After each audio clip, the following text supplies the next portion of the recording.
Hello, everyone out there, and welcome to the festive version of Zuko's webinar, the last one of the year.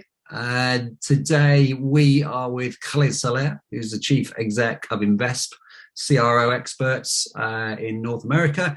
And the topic, as ever, with Zuko is going to be around form optimization, so top tips, so practical advice to improve form UX. The format's going to be pretty informal. I've got some questions for Khaled, and then we'll kind of interact, but would like to invite any questions as we go along. Please feel free to drop them in. We'll take them when we can. It's going to be informal. We want to have a discussion and see where we go from there. Another piece of housekeeping, the recording will be available afterwards. We'll share that. We'll send an email around. You'll be able to access it as well, so no need to take notes. But in terms of an intro, for those of you who don't know Zuko, we're a form analytics tool kind of telling you the when, where, and why people are dropping off your online forms so you can fix it and improve conversion rates. I'm Alan, the Managing Director. I'll hand over to Khalid now to introduce himself, if that's okay. Hey, hello, everyone. So my name is Khalid Saleh. People struggle with my name, but if you happen to listen to hip hop and you know DJ Khaled, I always tell people I'm the original DJ Khaled. He just stole that title from me. I don't do music, but I'm a CRO DJ. We've been doing conversion optimization for nearly 2 decades, started in North America and the US. Before conversion optimization was called conversion rates optimization. Over the years, we've worked with companies, both large and small. On the large side, eBay, Target, Special Olympics, O'Reilly, and hundreds of smaller companies. I always tell people, jokingly, but seriously, we've mastered conversion optimization because we've made many silly mistakes early on. I look back at some of the presentations and the talks I used to give at conferences back in 06 and 07, and I feel embarrassed a little bit. So I'm like, gosh, man, I can't believe I said that. And I can't believe that people were taking notes back then. They're like, oh yeah, this is really good. But we've learned many things over the years. We work with clients in 12 different countries. We've done more A/B tests than any other agency worldwide, about 25,000 A/B tests and counting. So that's my quick 1-minute intro to me and Invest. Yeah, that's your resume. So on the topic of forms, obviously you cover more than just forms, but you must have done a lot of forms in your time. So what are the issues, the UX issues you consistently see across your clients' online forms or prospects' online forms? You know, the problem is most companies and most marketers spend a lot of time trying to persuade people to convert, correct? So you're looking at the design, and lots of people spend a lot of time on design, less on copy. But let's say they spend the time on the design and the copy, and then you've done everything right. You've persuaded that person to take that action and say, you know what, yeah, let's go ahead and convert. And whatever that conversion might be, correct? On an e-commerce website is filling out your address information and your credit card information. On a SaaS website, you're filling out your name and email and credit card and selecting the package. Many marketers leave that portion to the developers to say, hey, just put something together quickly. Here are the fields that we want. And disaster happens because, and I used to be a developer, so a recovering software developer, many years, although I haven't touched the line of code in many years. Developers, unfortunately, absolutely amazing at writing code, not absolutely amazing in creating simple, easy to use forms. Marketers are guilty in some of those kind of very basic mistakes, but developers are also guilty. Mm-hmm. With marketers, you know, we have the temptation to, hey, there's a form over here. Let's ask for as much information as we need. Mm-hmm. And it's like, really, do you need all that information? And that's kind of a very, very basic. Yeah. I was signing up for a service just a couple of days ago.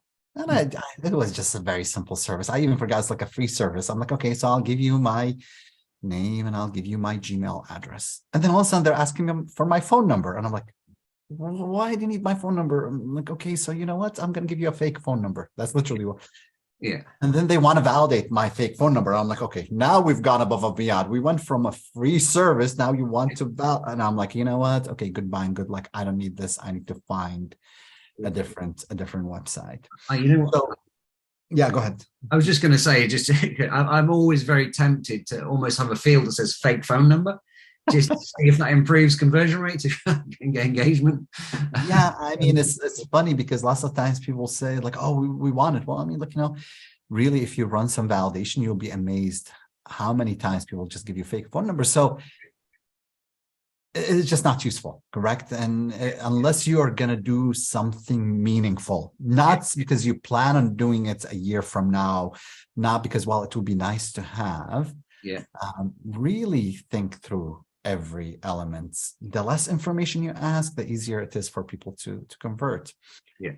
More information you're asking for higher level of commitments, and not everybody is ready to commit, right? So think about every piece of information that you do. And also, I think I'd kind of add to that we've seen some success where you kind of need the phone number is a classic example. And so e-commerce providers often will ask for it, and that's classic. Well, why do you need it? You have my physical address, you have my email address. Why do you need it? But then we've seen them people who said, look, they put a bit of copy next to it saying, we just need it in case there's a delivery issue. We will only contact you in that case. And then their conversion rates improve because they're telling them the reason. It's and often it's just not people design, particularly again developers design forms just like name, email, etc. Okay, why? Well, there's no conversation, there's no exchange there. It's just I demand this of you, otherwise you're not allowed in. That's exactly what I always tell marketers whenever you're designing a form and adding fields to it.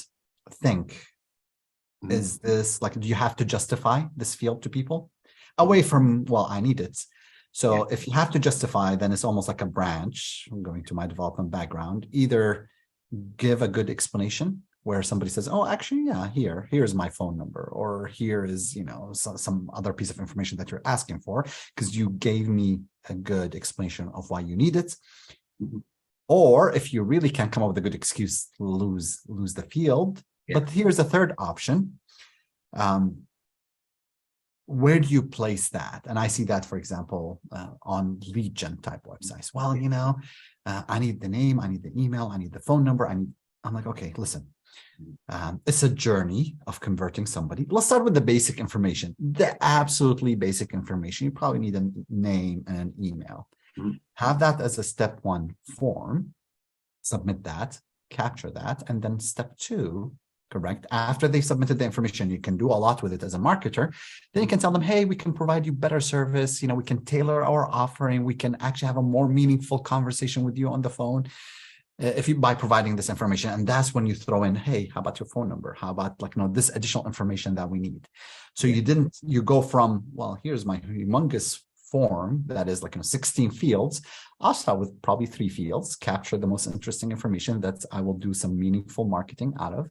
And then I'm going to go to a second step form where I'm going to ask for less information. And it's by the way fascinating to me because you can go on right now on Google and just Google something like an ERP, like white paper on ERP. Yeah. Oracle has a ton of those. Mm-hmm.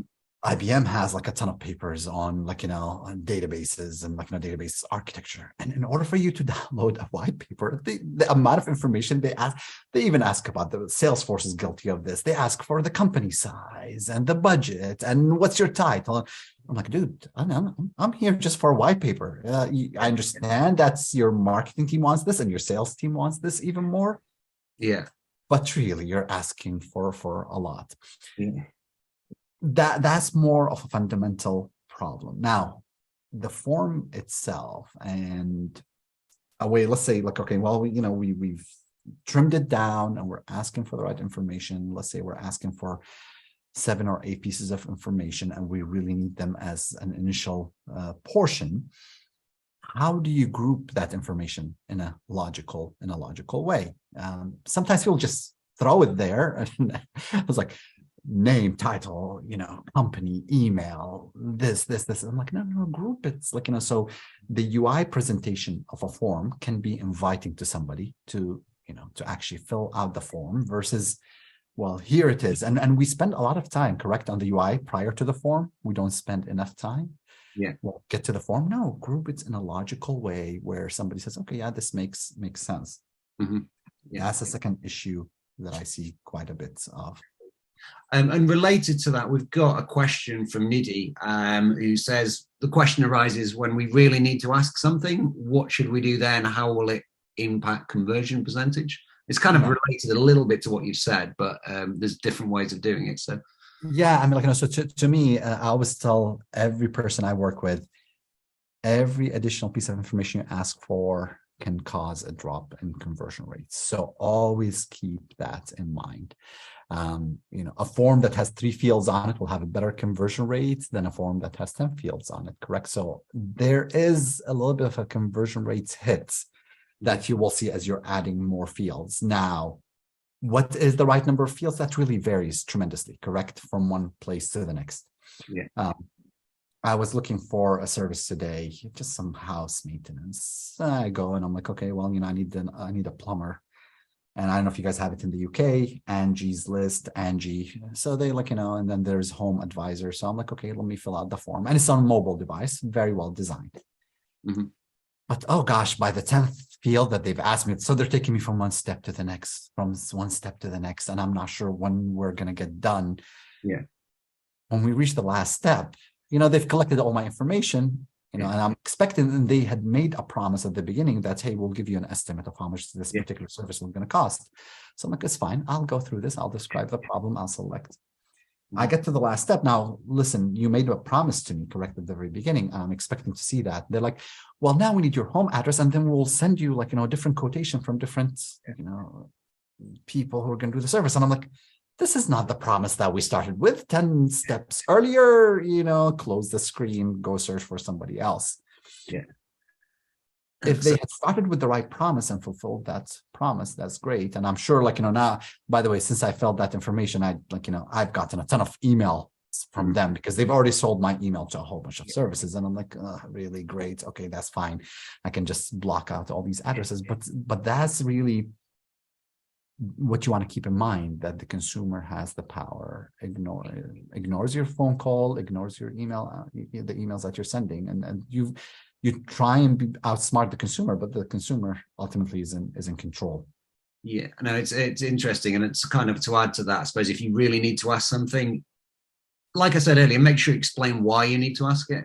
Why do you need this information? Is it a legal requirement? Is it going to help the customer? When is the right time to ask it? As you said, you have this big form. Sometimes we see it's easier to ask it maybe a little bit later after you ask the easy stuff, which is a general principle, but doesn't always hold, which I'll come on to in a second. And that's always, but just tell them why you need it, just if you have to ask it. But also, do you, again, always ask yourself, do you really, really need to do it? Is it just that your back end's asking for it or not? So you always ask that question. And interestingly enough, actually, when we talk about that and related to yours, I've seen, as I say, usually we advise do the easy stuff, name, email early. The only time we've seen that flip is in the insurance industry, which is like someone's like, I'm not giving you anything that allows you to contact me. I want a quote up front. So the successful conversions are those that basically say, okay, tell me the car, if it's take car insurance, what's the car make, what's, all the details. I'm happy to give that. I then get a quote, and then I can give you my email address if I want to. And that works better than if people know they're just going to get spammed like you did. They just drop out straight away. So I'll mention a couple of things on that. I was going to talk about insurance because and I'm always, by the way, fascinated because as I'm filling out forms or as I'm navigating through websites, I'm always looking through kind of the consumer lens and at the same time the lens of a conversion optimizer. So one, I'll go back to my home improvement plumbing service, and they're asking questions. So they're asking about the size of the house, and I'm like, okay, so it's a plumbing problem. Why do you need to know the size of the house and how many rooms do I have? That is useless information that you asked for. And guess what? You could have just captured my name, in this case, my phone number and my email, and got on the phone and just had a conversation with me. That would have been a lot faster than you asking me those 10 things. And at the end, I'm like, I'm leaving. Yeah. I'll give another example. So we're looking for health insurance. In the US, health insurance is a big deal. I'm filling out a form. And here is kind of the eager salesperson that comes in and ruins the form. So I'm just filling out the form they ask for. And I understand that. Okay. I'm like, and it is the company that we use for insurance, for health insurance. So I'm filling out my information. They already have the information, which is a whole other, it's like, if you have my information, why not pre-fill some of that? I mean, I'm already a consumer. I've been your customer for the last 3 years. Why do you need my information again? Maybe it changed, but my phone number and my email, they're working really well because you're billing me every month. Yeah. That is lazy development in this case, but that's fine. So I'm going through the process and I'm still like, I just went to step 2. They don't even know what I need. And I get a phone call from them. It's like, we noticed that you filled out this information and I'm like, you don't really know what I'm looking for. I'm still on your website. This is the eager sales process that ruins the conversion. And I got annoyed enough with them that I'm like, let me look for another alternative. I got annoyed by the fact that they made me fill my contact information, although they had it.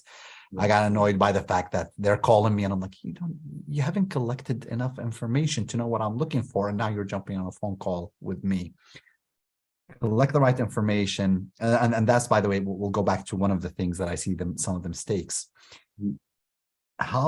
If you already know some information about the consumer or the customer, if it's B2B, fill it out, allow them to edit it, correct? But pre-fill, make the process painless to them. You already know my name, you already know my email address, fill it out for me. You can figure out probably through geo-targeting, you can figure out my location, correct? Here's the city that you're in, allow me to edit it, which is sort of funny because sometimes also we pre-populate the city. I live in a place where there's 2 cities and they kind of intersect, and they insist that I live in a city called Willowbrook. I don't live there. I'm in Bury. Allow me to edit that. Yeah. But no, they don't allow you to edit that. I'm like, okay, well, it's really nice that you pre-filled the city. You tried, but it was not a good guess. Allow me to edit it, but no, they're not allowing me to edit it. So mistakes like that I'm like, okay, that is silly. Yeah, it's interesting. Yeah, so I was just going to ask, because obviously we talked about the issues, various variety of issues and problems, and obviously we see this as through the professional's eye as an optimizer. Yeah.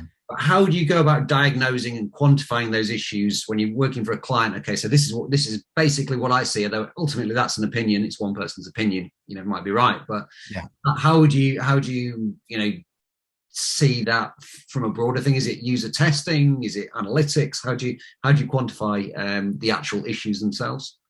So there are several things that you can do. User testing is absolutely great if done correctly. Best user testing is by trying to get people who are on your website to do an actual session where you're watching them, as opposed to, there's a ton of sites that allow you to do user testing. Yeah. Love them. The problem is most people who are on those sites became usability experts themselves. So they're giving you usability commentary. I'm like, that's great. Thank you. But I want an actual user. Mm-hmm. So usually we try and recruit people on the website and giving them gift certificates like, hey, here's an Amazon.com $25 gift certificates, just continue whatever you're doing. We'll do a joint session. Sometimes we've even with some of the companies that we work with, we've gone up to $75 and it's worth it. Because you see that user is like, hey, what were you trying to accomplish on the website? And can we just do a joint session where I'm just going to watch you and maybe ask you a couple of questions at the end? Yeah. And I'm just watching a live session and then asking a person. So that's one. We love to use form analytics software because that allows us to see look at this field. There's a huge drop off at this field. What's going on here? Yeah. Right. That just is an eye opener where it's like, hey, do you notice that there is almost a 70% drop off of this field? Yeah, absolutely. And what's going on there, correct? So that's another amazing tool that I think it's one of those such a basic thing that helps you improve conversions so much that I'm always amused by marketers who don't use it. I'm like, this is like a quick win, just deploy it and see, and then start asking questions. Mm-hmm. We like to watch session recordings as well of people coming to the forum and just kind of watching them as they fill out the forms. Again, now you're watching. It is, of all the different things that a conversion optimizer can do, session recordings is perhaps the most boring activity ever. Correct, because you're just watching hundreds of sessions. But with the right tool, you can watch session recordings of people who came into the forum but never actually went to the second step. So you're seeing how they're interacting with the forum, where they're seeing. The challenge with session recordings as opposed to a form analytics software is able to gather the data from multiple visitors, correct? So now you're seeing the data from the 1,000 people who came to the page. Session recording, you're seeing one session at a time and make an assumption, another session. So you want to combine both. Yeah. No. I think it's interesting. I mean, I always like looking at session recordings when there's an error because you can just see them. They're going nicely, like it's a bit boring, and then suddenly bang, and they're like, whoa, they're all over. I'm going straight up. Where is it? I'm trying to fix it, and I can't fix it. I'm jumping around and then clicking submit, and I'm jumping back. It's always fun. But linked to that, Nidhi's asked another question about how can we base a hypothesis based on session recordings when most people ask for data to back up a test? No, so okay, this is I love this. So whenever you're creating a test, there are multiple ways that you can identify an issue, correct? What you are trying to do is to say, okay, what is, before the hypothesis, what is the problem that we've identified, and what is the data, correct, that identified that? So it could be data. So you can say, hey, I've watched multiple sessions and I saw this, or my form analytics is showing us that. So that's one, by the way. Yeah. Not always data. Sometimes you can say based on user research, based on usability testing, based on competitive analysis, based on expert reviews. Those are all valid reasons why you are creating a hypothesis, correct? And it goes back to the company or the person that you're dealing with and how they look at you. Whenever a company comes and hires us, one of the things I'll tell them is like, hey, at least the first 2 months of testing and hypothesis that you will see based on what we think and our opinion, because we're still collecting data and we're slowly building that data profile. And they'll say, well, how do you base that? I tell them, well, based on our expert opinion. And that is the reason you're hiring us, because you're hiring an expert. And if you're hiring an expert, we are going to do it our way. And if you're not comfortable with that, then we're probably not a good fit for you, because at some point you have an opinion, I have an opinion, but guess what? My opinion is backed by a ton of experiments that I've done. And at the end, that's the beauty of A/B testing, correct? Because we test everything. Your visitors are going to be the judge of the quality of our opinions, correct? Your visitors, and I'm always like, I'm always amused by my people saying, well, I have an opinion too. I'm like, hey, great, love it. Let's throw it in as part of the A/B test, and let people judge the quality of those opinions. Yeah. Does that answer your question, Nidhi? Just a thumbs up. So we've talked about diagnosing and what have you. So, but in terms of thinking about forms, because you've done multiple sectors, which sectors do you see benefit the most from form optimization? I think all sectors, in all honesty. E-commerce, by the way, is absolutely amazing because what I love about working with e-commerce, or SaaS for that matter, is you're very close to the money. You fix an issue on e-commerce website, conversion rate goes up, and guess what? When conversion rate goes up in e-commerce, that is money in the bank straight up. There's no way around it. SaaS, the same thing. There's more subscriptions now. It depends on the SaaS, like a lot more free trial, but you're getting more people to sign up. With lead gen, it's a little bit more challenging, correct? Because you can have the most amazing form. You're asking the right information, but ultimately you're driving more leads, but you're handing those leads to the salespeople, and it depends on the quality of the salespeople. So that's the reason I always tell people who optimize lead gen type websites, I tell them, may God be with you, because it's a hard job. I mean, conversion optimization and optimization in general is hard, but the fact when you're optimizing for lead gen, you're also dependent on the quality of the sales team. Because I have seen, we've worked with companies, absolutely amazing campaigns, high conversion rates, but then the sales guys with one company, we come back and we're like, hey, we're generating leads, what's happening? And they're like, oh, we're not able to close them. Yeah. Okay, this is interesting. I'm like, oh, look, can we look? And they had almost a 7 to 8 day follow-up after somebody submits a form. And I'm like, 7 to 8 days, as a rule, we want to follow up within an hour, preferably within 15 minutes. Yeah.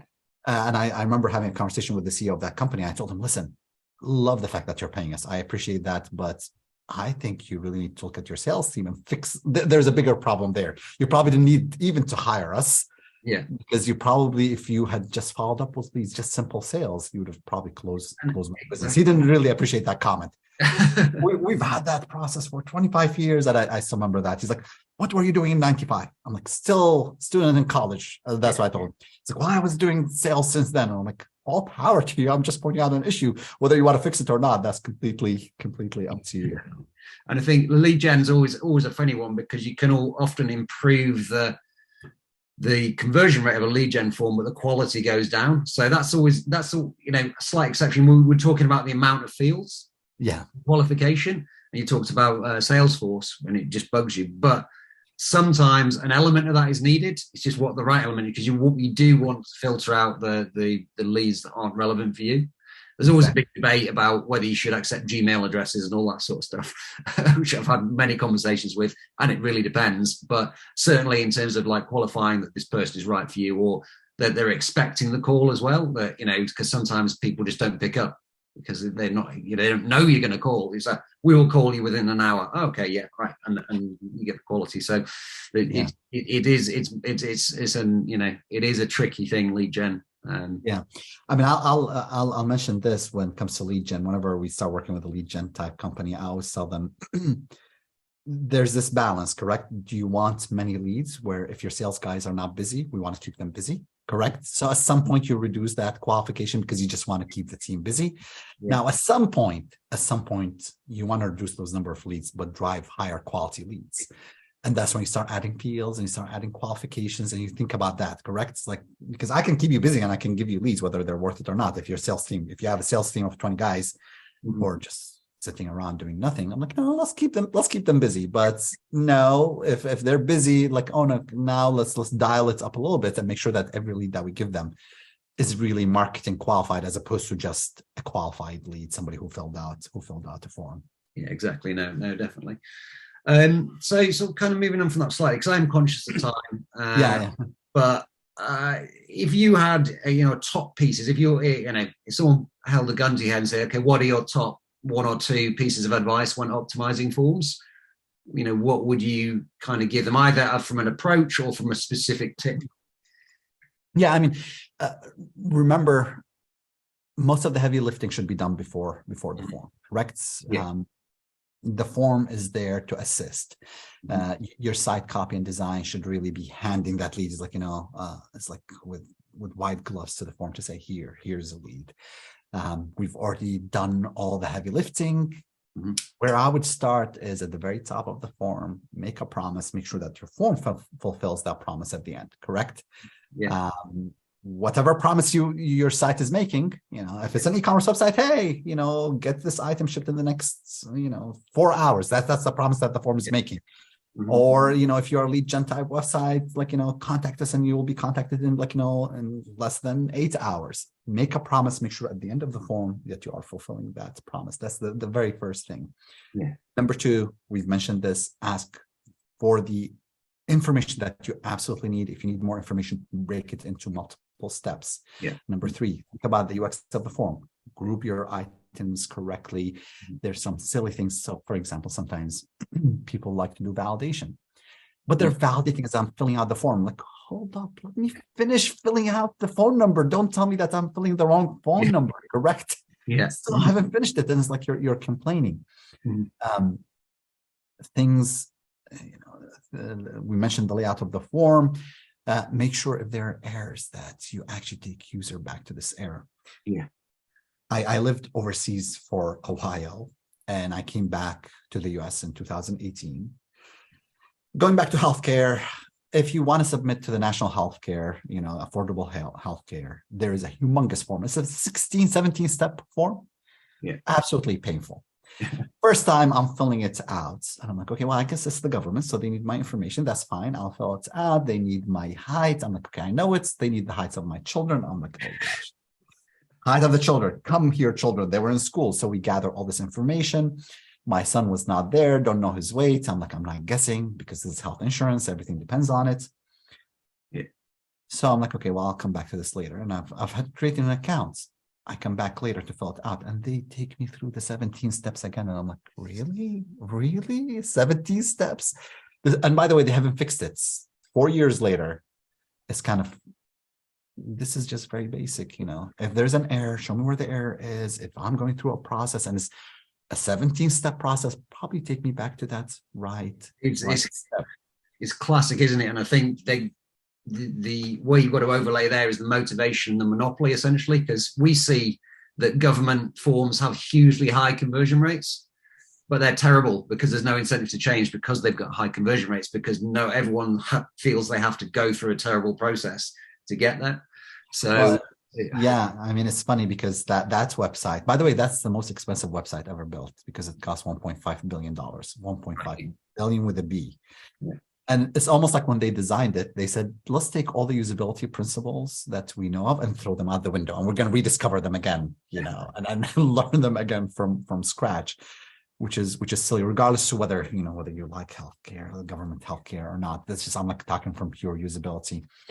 I think those are the kind of the most important principles. Now there are people who specialize, by the way, in forms, which is awesome. And you guys do the software for forms because it's a quick win. I love quick wins, by the way. If you're starting conversion optimization with a company, whether you're working internally or they're clients, you want those quick wins. Quick wins are really nice because they give everybody lots of confidence, correct? Yeah. Oh, we're doing something really nice. Oh, we've improved conversion rates. You want those quick wins because you will have months where you're struggling to come up with new ideas and testing new things. Exactly. I'd certainly like to echo the piece around error messages. That's what we see consistently. If you sort out the validation and the nature of the error messages, rather than just saying computer that says no, you tell people it's wrong at the right time. So immediately after they move from one form to another, validate it then and tell them why it's wrong and how they can fix it. Compared to, that's the classic designer error, even more so than the UX is just literally it is the error messaging. It's like it's written in designer speak, and you're like, this is wrong. You don't want to say, hey, you filled out 20 fields. One of them has a problem. Yeah, fix it. And I'm like, what? At least highlight it and tell me what the error is. So exactly, yeah. And then probably the one other piece that we all often say is, okay, if you want to get some of the best insights, is see what happens on a failed submission. So when people get through the form, click submit, okay, what do they do next? Where do they go? What do they try and fix? I love that. That's always our, if I have one report in Zuko, it's always like, okay, look at me that report, the failed submit. What do they do next? And they'll tell you, 9 times out of 10. Obviously, some people leave straight away because they just can't take the sea of red they're seeing, but others will go and fix it. So I think that would be from us. So I'm conscious of time, so I'd like to kind of throw it out there. If anyone has any questions or comments they'd like to throw out, more than happy to take them now. Otherwise, we'll wrap up because I'm conscious of time. And obviously, I appreciate you guys taking the time to kind of jump in and listen. I do hang out in the land of LinkedIn. That's how we got to meet as well. So just definitely ping us also over there. So. Yeah, you can get either of us on LinkedIn. Any questions that you have about forms and broader CRO for Khalid. We're forms specialists. I know less about than I know a bit, but not nearly as much as Khalid on broader stuff. So let's leave it for a few seconds to see if anyone wants to drop in any questions or comments, and otherwise we'll wrap it up. As I say, we'll send you an email. You'll have access to these recordings if you want to revisit. Ask us questions if you need to. But yeah, I'd like to thank you, Khalid, for your time. It's been, I could have gone all evening, but same here. I love talking conversion optimization and forms. So So we'll have to do it privately sometime. Yeah, but obviously conscious of everyone's time. So no other questions coming in. So let's wrap that up now. Thank you very much, everyone. A happy holiday season wherever you are in the world, and hopefully we'll see you on another webinar soon. Bye.